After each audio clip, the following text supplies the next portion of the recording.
War 128 has finally come to an end after 42 brutal days, leaving over 4.5 million casualties between both factions. Today I'm breaking down how this war unfolded and how it reached its dramatic conclusion. Right out of the gate on day 1, the Wardens pushed hard and captured the capital cities of King's Cage, Lynn of Mercy, Deadlands, Drowned Vale, the Colostra, and Endless Shore. But within the first 24 hours, the colonials struck back, reclaiming King's Cage, Lynn of Mercy, Deadlands, and the Drowned Vale. And once the dust settled, the initial score stood at 21 out of 34 for the colonials and 18 out of 34 for the Wardens. From here, regions like the Deadlands and the Drowned Vale would remain mostly static for the next 2 weeks. One thing that should be mentioned about this war is that the devs set a new score to win at 34 victory points, when they normally have it set to 32 victory points. This is an important note as it will come into play towards the end of the war. Another twist for this war is that 2 island regions held victory point capitals. There was Orebreaker for the Wardens and the Fingers for the colonials. Day 1 also marked the beginning of the infamous battle for Fort Ember and Fisherman's Row. The Wardens and colonials fought over this island non-stop for the entire war, and in my opinion it produced one of the best stories and best endings of War 128. I'll be covering most of that battle throughout this video. Here's what one Warden player had to say about the opening moments of the Fort Ember saga. Colonials are particularly interested in driving us out of Fort Ember. After failing at Ocean Watch on day 1, we are holding on to this island with our fingernails." End quote. On the next day of the war, the Wardens took back the capital city of Ulster Falls in the Lynn of Mercy, making the new score 20 for the Wardens and 19 for the colonials. They also managed to take full control of Fairneck Coast, setting up a front line that would see constant fighting between Westgate and Fairneck for the next 31 days, with almost no major territorial changes. Day 3 brought heavy combat to the island regions. The Wardens swept through all of Godscraft and most of Tempest Island,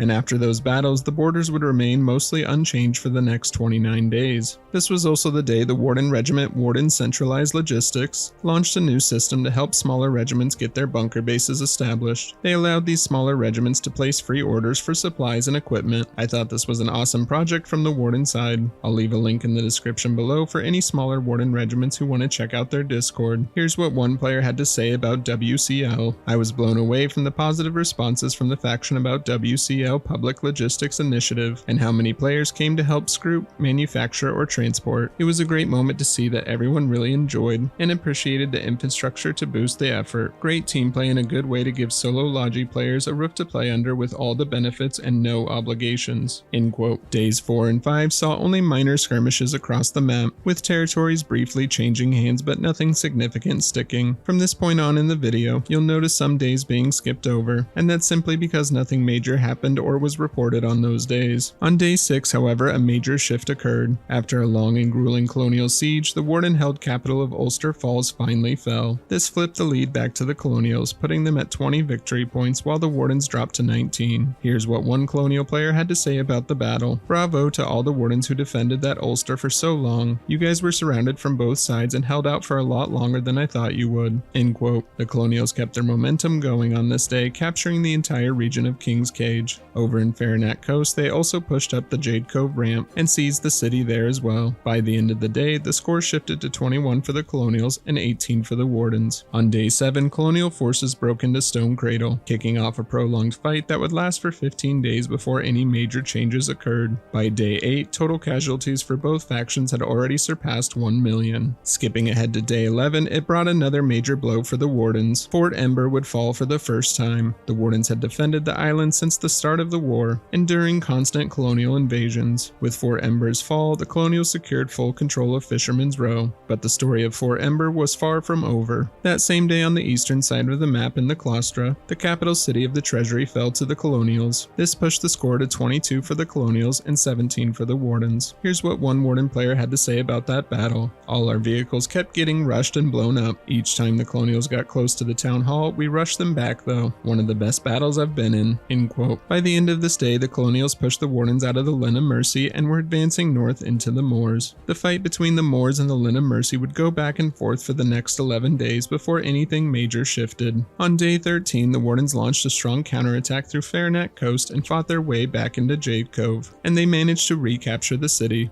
This brought the score to 18 for the Wardens and 21 for the colonials. But while the Wardens had regained ground in the west, they were struggling in the center of the map. The colonials had forced them out of the Deadlands and seized half of Callahan's Passage to the north. That region would become a tough front line for both factions. For the next 21 days, they would fight over these territories with no significant movement. On day 15, the colonials continued their push, driving the Wardens entirely out of the Drowned Vale and back into Marbin Hollow. That border would see heavy back and forth as well, and the two factions would fight for the next 17 days without any major changes. Then on day 17, the Wardens made their return to Fort Ember. 6 days had passed since they lost the island, and in that time they planned and prepared a coordinated operation to reclaim it, and it was a successful operation. They would hold the island for the next 11 days until the next major clash erupted. Also on this day, casualties for both sides would surpass 2 million. Day 19 brought no changes on the map, but outside the game, the developers announced that Airborne would be delayed. Reactions were mixed as some players were disappointed, and others were happy that the devs weren't rushing the update. But I feel the announcement sent a ripple across the community, and the tone of the war shifted noticeably. Jumping ahead to day 22, the Wardens finally broke back into King's Cage, and pushed the colonials out of Stonecradle. The two sides would continue battling over King's Cage for the next 10 days before any major shifts occurred. On this same day, the Wardens drove the colonials out of the moors and forced them back into the Linn of Mercy. And for the next 10 days in this region, the Wardens would hold the northern half of the Linn of Mercy and would launch wave after wave of tanks at the capital city of Ulster Falls. By day 23, the long-standing fight on the Faranac Coast/Westgate border was still going on with no territorial changes. Here's what one colonial player had to say about their time on that front. The battle for South Faranac is a bloody and endless fight with no foreseeable outcome. Wardens cannot push into Westgate due to the colonial defenses, and the colonials cannot push through Jade Cove due to the Ramps' defenses. Without major changes in the war, I doubt anything will come of this front." End quote. On day 25, the Wardens continued their advance through King's Cage and captured the capital city of the Manacle, shifting the score to 19 for the Wardens and 20 for the colonials. By day 26, total casualties for both factions had surpassed 3 million.